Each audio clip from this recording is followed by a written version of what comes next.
بسم اللہ الرحمن الرحیم۔ اس وقت ہمارا موضوع عام طور پر معاشرت سے متعلق، اخلاق سے متعلق، رہن سہن سے متعلق ہوتے ہیں، اور کوشش یہ کی جاتی ہے کہ ایسے اعمال کا تذکرہ ہو جو ثواب ان کا تو بہت زیادہ ہے لیکن مشقت کوئی نہیں، اور ایسے گناہوں کا ذکر کیا جائے کہ جن کو چھوڑنا بہت آسان ہے اور کرنے میں بڑی سخت وعیدیں ہیں، بڑا سخت نقصان ہے، لیکن اگر چھوڑ دیا جائے تو بہت آسانی سے ان کو چھوڑا جا سکتا ہے، تاکہ کسی حد تک ہمارے نامہ اعمال میں نیکیاں جمع ہونی شروع ہو جائیں اور گناہوں میں کمی آنا شروع ہو جائے۔ تو کل نیت کے متعلق عرض کیا تھا کہ نیت ایک ایسا آسان نسخہ ہے کہ اس کے ذریعے سے ہم بہت بڑا اجر کما سکتے ہیں۔ چھوٹی چھوٹی نیکیوں سے آخرت میں نیکیوں کے پہاڑ بن جائیں گے اگر ہم نیت کے معاملے کو اچھی طرح سے سمجھنے میں کامیاب ہو جائیں۔ اور آج کا موضوع دعا ہے۔ رمضان المبارک کے اندر کرنے کے کاموں میں سے ایک اہم ترین کام اللہ تعالیٰ سے دعا مانگنا ہے۔ باقاعدہ وقت نکال کر، ہمت کر کے، کچھ وقت بیٹھ کر خوب اللہ تعالیٰ سے راز و نیاز ہونا چاہیے، اللہ تعالیٰ سے دعائیں کرنی چاہیے۔ اللہ تعالیٰ سے جب ہم دعا کرتے ہیں تو اس سے اللہ تعالیٰ خوش ہوتے ہیں۔ پھر جتنا زیادہ اللہ سے مانگا جاتا ہے اتنا ہی زیادہ اللہ تعالیٰ خوش ہوتے ہیں، اور احادیث سے یہ بات ثابت ہے کہ اگر اللہ تعالیٰ سے نہ مانگا جائے تو اللہ تعالیٰ ناراض ہوتے ہیں۔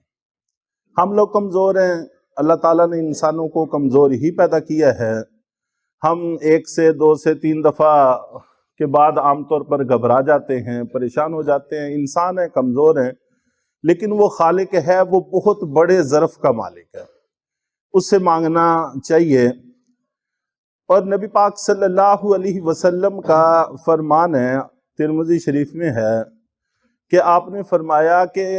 اگر تم یہ چاہو کہ مصیبتوں کے وقت میں، مشقتوں کے وقت میں، تنگیوں کے وقت میں تمہاری دعائیں اللہ تعالیٰ قبول فرمائیں تو پھر خوشحالیوں کے اوقات میں بھی اللہ سے دعا مانگتے رہا کرو۔ جو ہمارے عام حالات ہیں، روزمرہ کے معمولات ہیں، جب ہم ان حالات میں اللہ سے دعا مانگنے کے عادی ہوں گے، پھر اگر کوئی مصیبت آ جائے، پریشانی آ جائے تو اللہ کو پکاریں تو اللہ بہت جلد دعا کو قبول کرتے ہیں۔ اور اللہ رب العزت سے جب بھی دعا مانگی جاتی ہے اللہ تعالیٰ کا وعدہ ہے کہ وہ اس کو رد نہیں کرتے۔ قرآن پاک میں اللہ تعالیٰ نے وعدہ فرمایا کہ تم مجھ سے دعا مانگو، میں تمہاری دعا کو قبول کروں گا۔ قبولیت کے درجات مختلف ہیں، ان کو اگر ہم اچھی طرح سے سمجھ لیں تو کافی معاملہ آسان ہو جاتا ہے۔ قبولیت کا سب سے چھوٹا درجہ یہ ہے کہ جو ہم اپنے اللہ سے مانگ رہے ہیں اللہ تعالیٰ وہی کچھ ہمیں عطا فرما دیں، اور اس سے اوپر کا درجہ یہ ہے کہ اللہ تعالیٰ جو سمجھتے ہیں وہ ہم نہیں سمجھتے۔ قرآن پاک میں ہے کہ کتنی ہی ایسی چیزیں ہیں جن کو ہم اپنے لیے خیر سمجھتے ہیں، اور ہم یہ سمجھتے ہیں کہ اس کے بغیر تو زندگی ہماری گزرے گی ہی نہیں، یہ ملنا بڑا ضروری ہے، لیکن اللہ جانتے ہیں کہ وہ تمہارے حق میں خیر نہیں ہوتی بلکہ شر ہوتا ہے۔ اور بسا اوقات کتنی ہی ایسی چیزیں ہیں جن کو ہم اپنے لیے شر سمجھتے ہیں، حالانکہ اللہ نے اس میں خیر مقدر کی ہوتی ہے۔ نتائج اللہ کے ہاتھ میں ہیں، انجام اللہ کے ہاتھ میں ہے۔ کام جب ہم کرتے ہیں تو پھر نتائج بتاتے ہیں کہ وہ خیر تھا یا شر تھا، تو اس لیے ہمارے سامنے نتائج نہیں ہوتے، ہمیں اس طرح کی غلطی لگ سکتی ہے، لیکن اس مالک کے سامنے نتائج ہوتے ہیں۔ تو اللہ تعالیٰ سے دعا مانگتے ہیں تو بسا اوقات اللہ تعالیٰ وہی کچھ عطا کر دیتے ہیں جو کچھ اس سے مانگا جاتا ہے، اور کئی دفعہ ایسے ہوتا ہے کہ اللہ اس سے بہتر کوئی چیز عطا فرما دیتے ہیں، اور بسا اوقات ایسا ہوتا ہے کہ اللہ تعالیٰ اس کی جگہ کسی مصیبت کو ہم سے ٹلا دیتے ہیں۔ یہ جو ہم سے مصیبت ٹلتی ہے یہ سراسر غیب کا معاملہ ہے، نہ ہمارے سامنے وہ مصیبت آئی، نہ ہمیں پتہ چلا، اور نہ یہ پتہ چلا کہ وہ کس وجہ سے ٹلی ہے،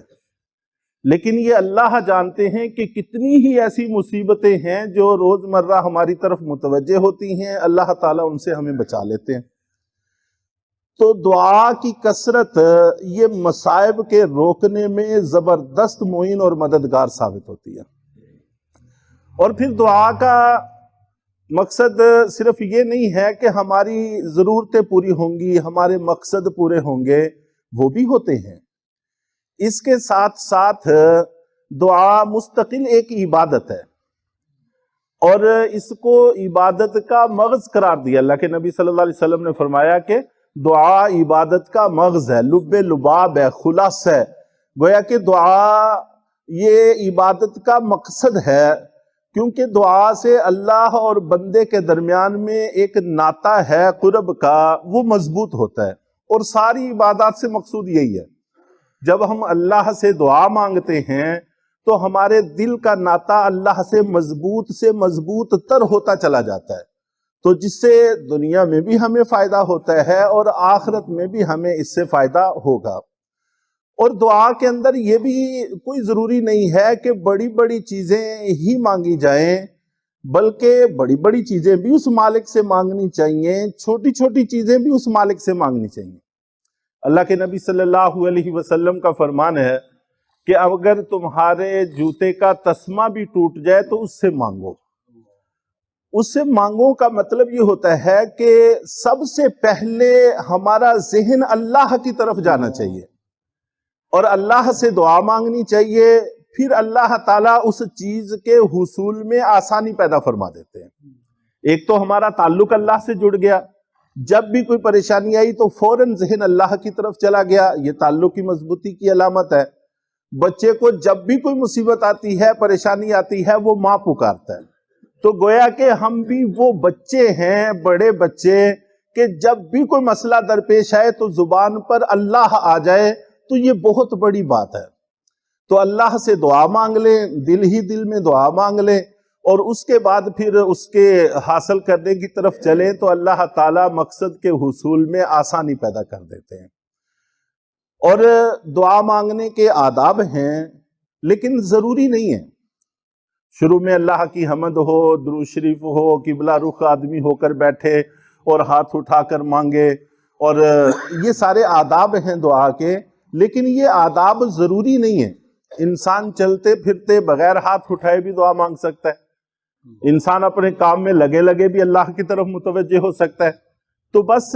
یہ ہر وقت ہم گویا کہ جب بھی ہمیں کوئی مسئلہ ہو تو ہمارا ذہن اللہ کی طرف پلٹ جائے، یہ دنیا میں بھی ہمارے لیے انتہائی مفید ثابت ہوگا، اور انشاءاللہ العزیز آخرت کے اعتبار سے بھی مفید ثابت ہوگا۔ اس وقت جہاں ہم نے اور بہت سارے معاملات کو چھوڑ دیا ہے، اللہ سے مانگنے کے معاملے کو تو یکسر چھوڑ چکے ہیں، اس کو ہم نے اپنی زندگیوں کا حصہ نہیں بنایا ہوا، تو اللہ تعالیٰ سے دعا ہے کہ اللہ تعالیٰ اس عمل کو بھی ہماری زندگی کا حصہ بنا دے اور ہمیں اپنے آپ سے مانگنے کی توفیق عطا فرمائے۔